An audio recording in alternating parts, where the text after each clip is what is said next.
Okay, Assalamualaikum dan bersama saya lagi Faiz Hadi Espadi dalam channel saya. So hari ni insyaAllah kita akan buat perkongsian macam mana kita orang travel duduk dekat UK ni, which is isteri saya yang study. Sebab ramai orang bertanya, ramai yang PM saya, PM kami berdua, tanya macam mana cara dia. Sebab satu nak tahu belajar dekat mana, macam mana perbelanjaan, sponsor, ataupun pinjaman, ataupun cara hidup dekat sini, cost of living semua. So ramai nak tahu sampai macam mana sekolah anak-anak kat sini pun semua ramai tanya macam mana. And then yang paling special sikit, ramai tanya macam mana zaman COVID, zaman pandemik ni macam mana untuk travel jauh macam ni. Okay, so alhamdulillah saya hari ni saya ada isteri saya ni sebagai tetamu jemputan.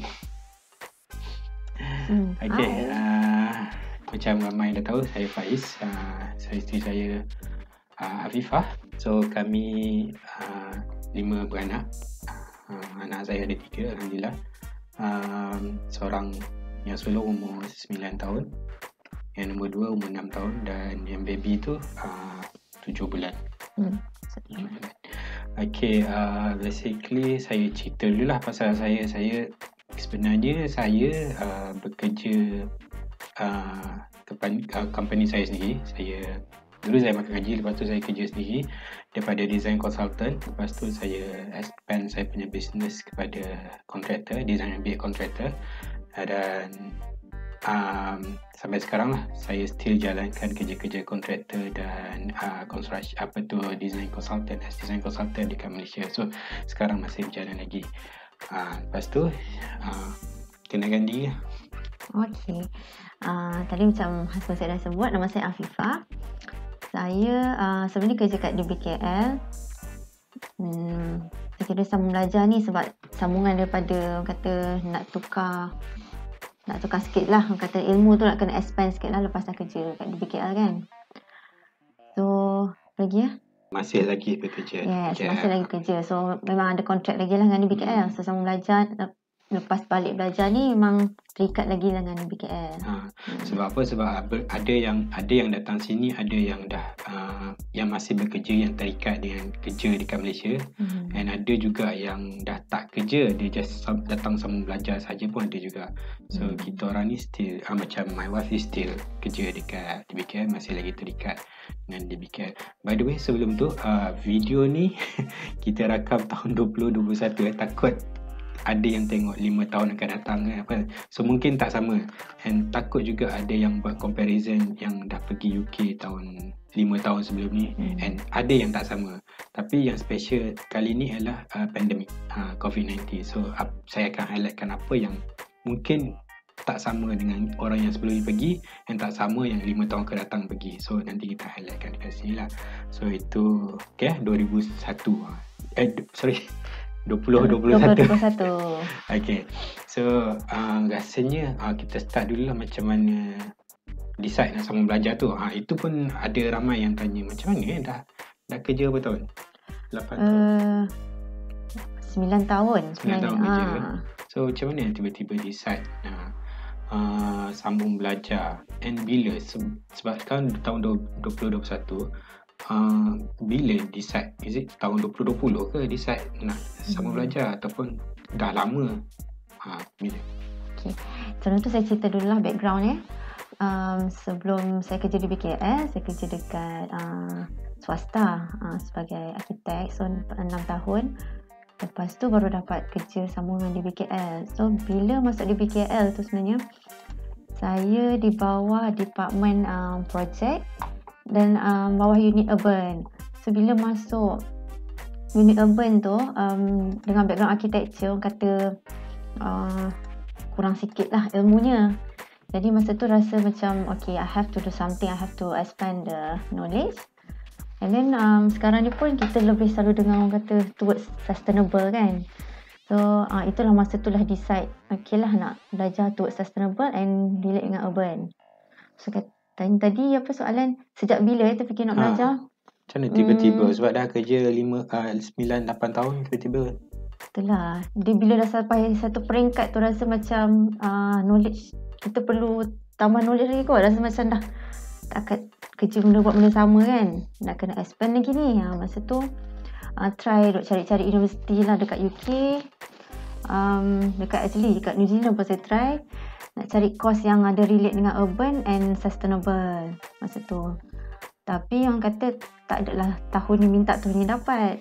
Tu yang a few years sebelum ni sebenarnya. Dah 2 tahun sebelum datang saya dah apply few university dah sebenarnya masa tu. Cuma it takes time untuk datang tu sebab nak cari scholarship pula. Yang pentingnya kena cari tempat dulu lah universiti. Lepas tu course mana, universiti mana yang terbaik untuk course yang kita nak tu. Tahun bila start? 2018? 2018 start.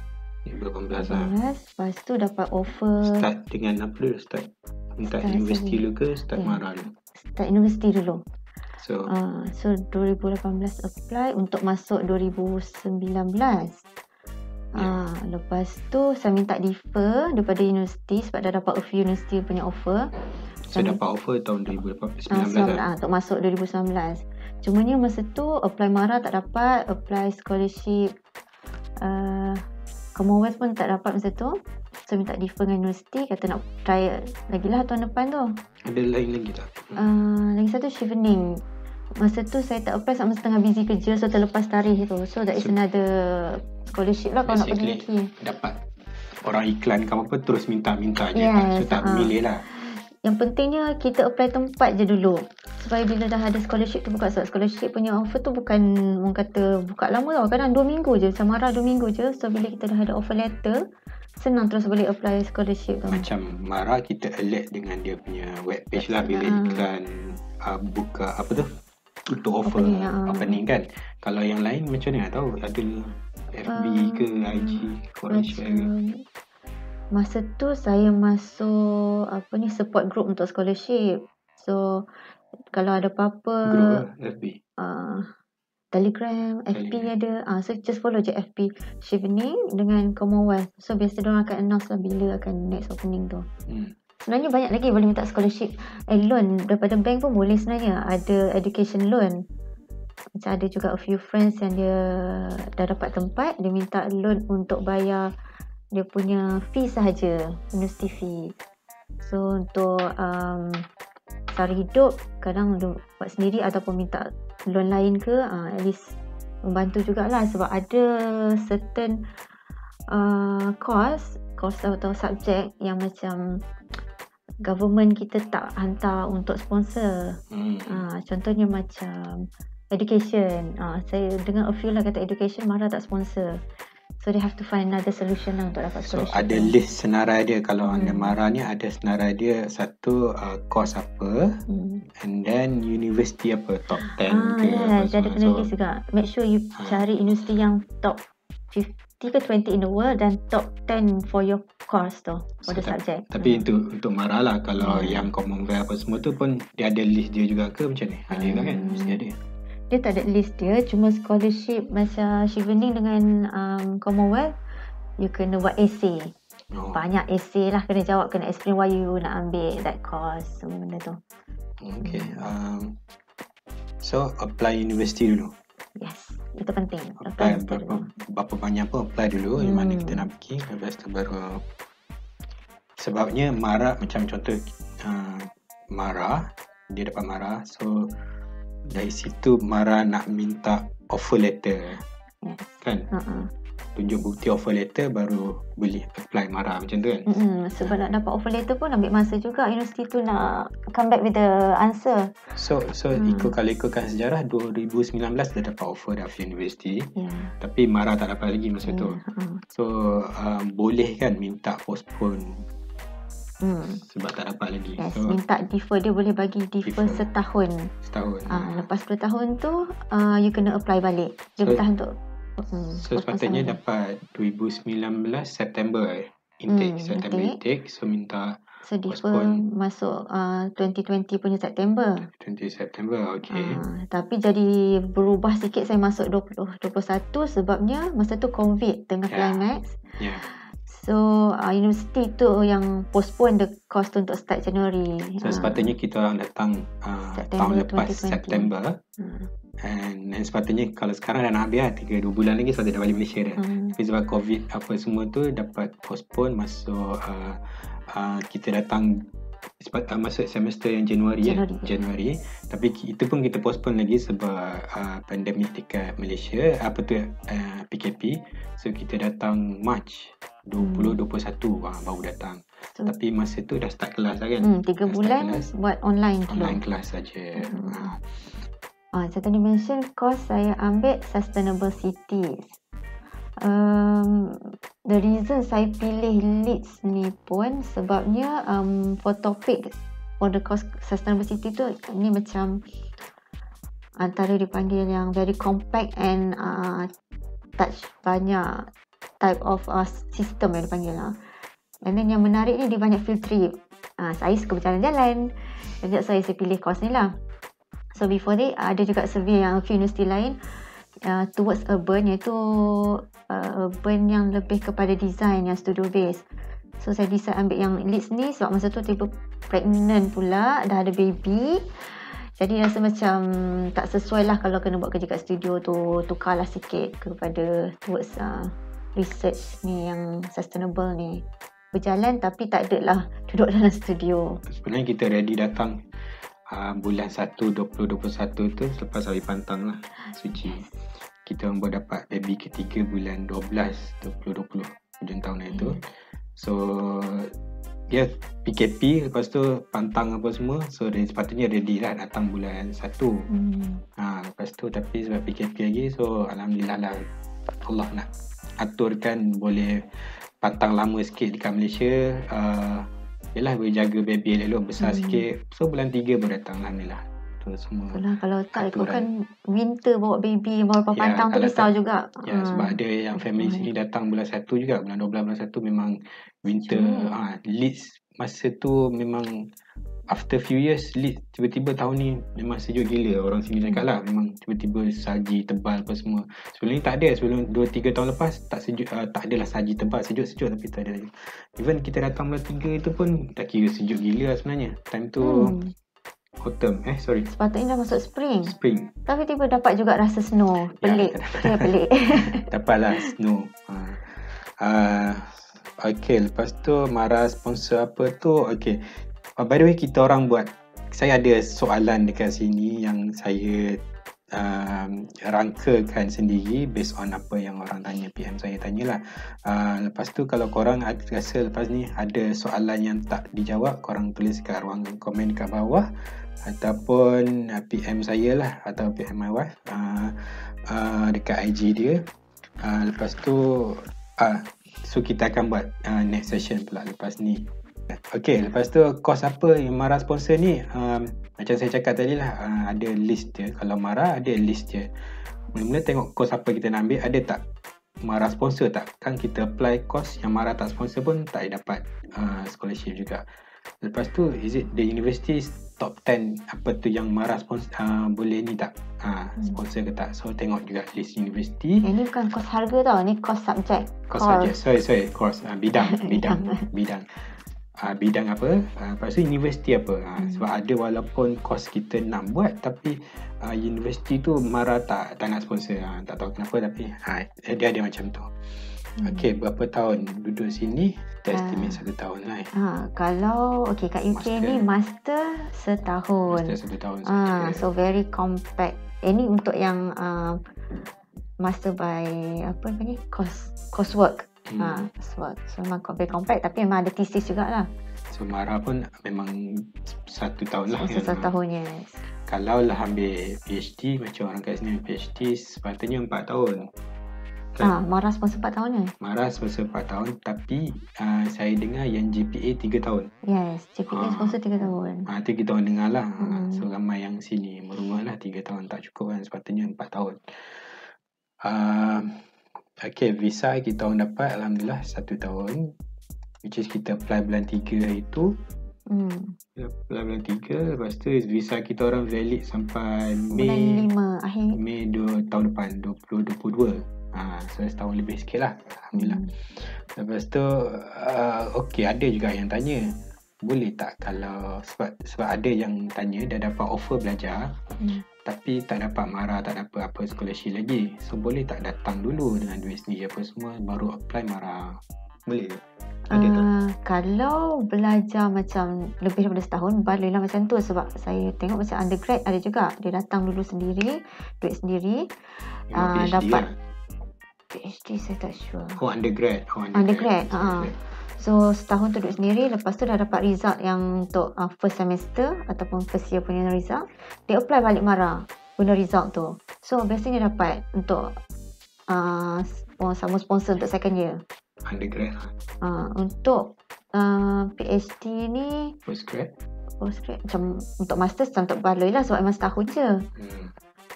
Untuk master untuk PhD saya tak sure. Ramai yang tanya, so saya cakap takut risiko. Ada orang buat, saya pun dengar. Boleh rasanya, tapi takut boleh juga. Bila saya takut, ada yang tanya, saya tanya ada bawa anak tak? Saya risau takut.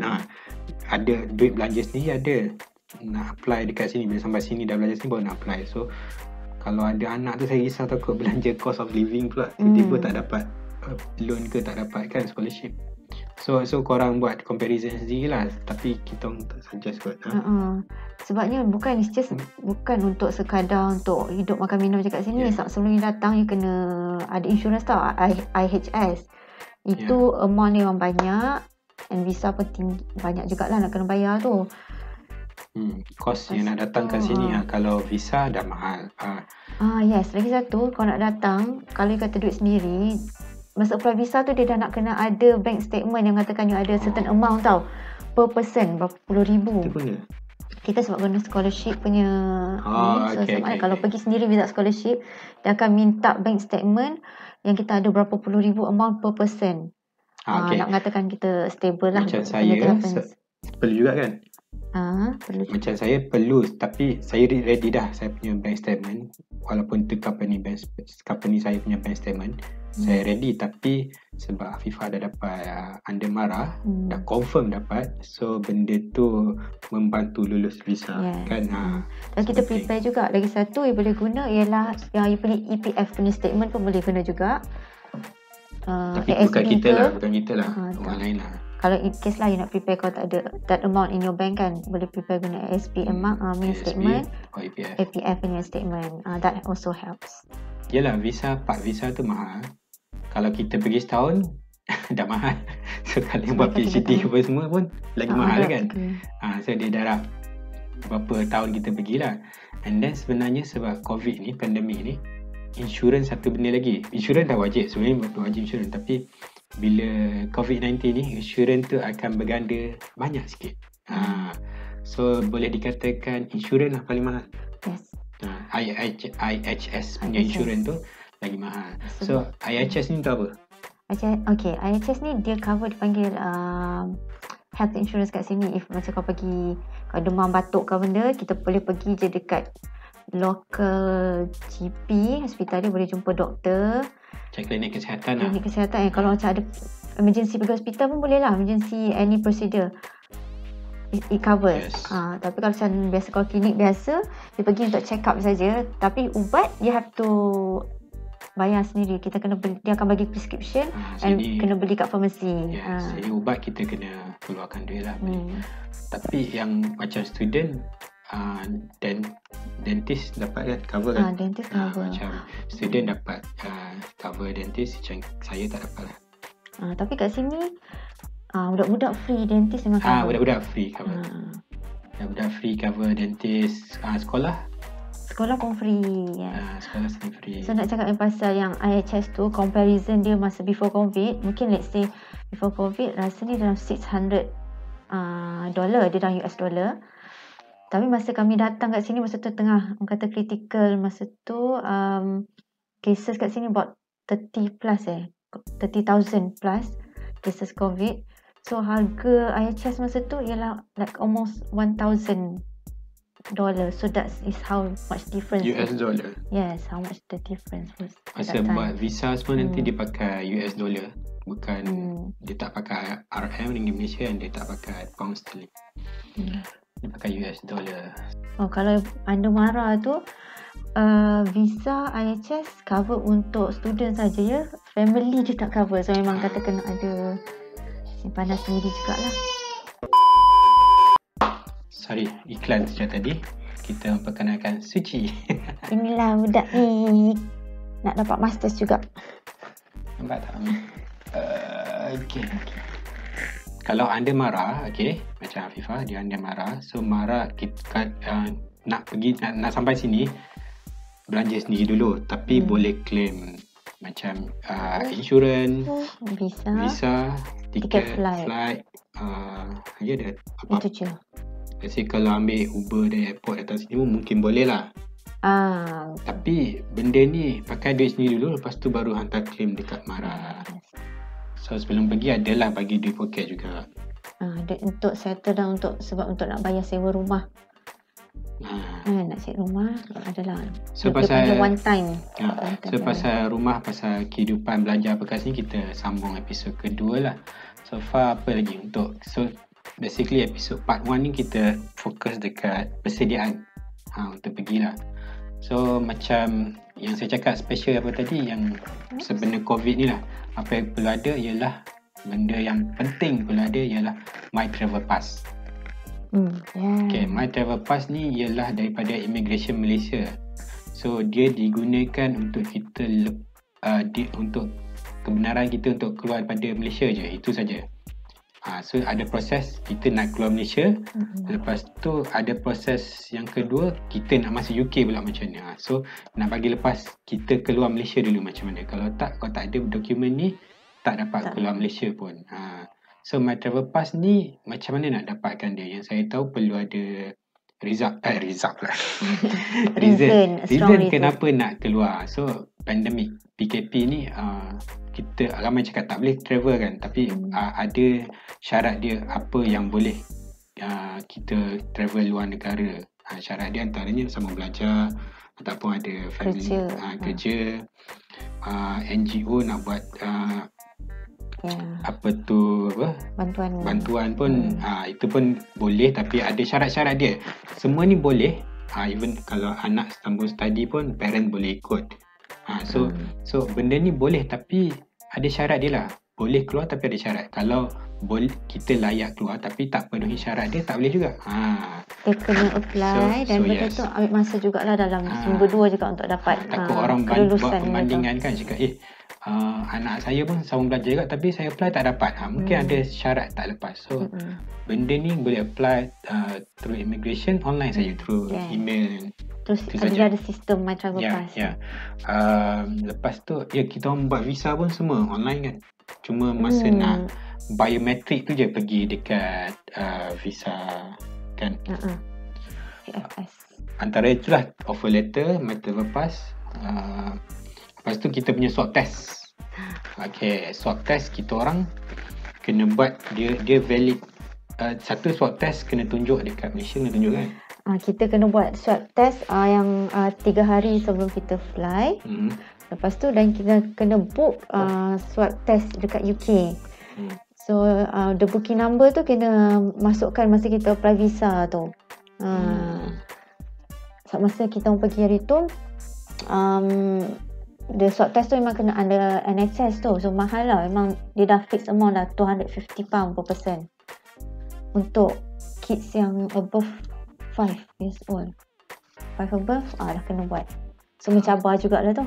Macam Malaysia tak payah kan kids, tapi sebab UK perlu kids. Umur 5 tahun ke atas perlu. So nak jadikan cerita, kita orang, saya, isteri, Faris dengan Firas pun kena buat juga swab test. Baby je tak buat. So benda tu kena tunjuk kita dah beli, purchase test kit dekat NHS ataupun dekat UK ni. Kita kena tunjuk bil kita dah purchase benda tu with the booking number. Dan masukkan dalam masa apply visa tu, memang dia kena letak the booking number. So swab test tu kena ada bukti kita dah purchase benda tu, test kit tu. Dan yalah, of course lah kena negatif semua. Kita kena buat swab test kat Malaysia yang valid 3 jam. Lepas tu bukti kita dah purchase test kit dekat 3 hari. Valid 3 hari. Kita punya negative result tu valid 3 hari. Swab test kat Malaysia. Lepas tu kita tunjuk bil ataupun resit kita dah purchase, kita dah beli test kit dekat UK. Masa tu kena beli. Kita tunjuk sebab swab test kita kena buat dekat UK. Masa kita quarantine, bila sampai kat UK kita kena quarantine 10 hari. Swab test kita kena buat hari kedua dan hari ke-8. So kita kena tunjuk benda tu. Okay, lepas tu saya rasa kita habiskan dekat sini dulu. So kalau ada yang kurang, korang komen dekat bawah ataupun dekat IG dekat FB saya, ataupun dekat IG Afifah, ataupun dekat komen YouTube ni. Tulis soalan, kita akan baca, kita akan jawab untuk part 2 nanti. Okay, bye. Assalamualaikum.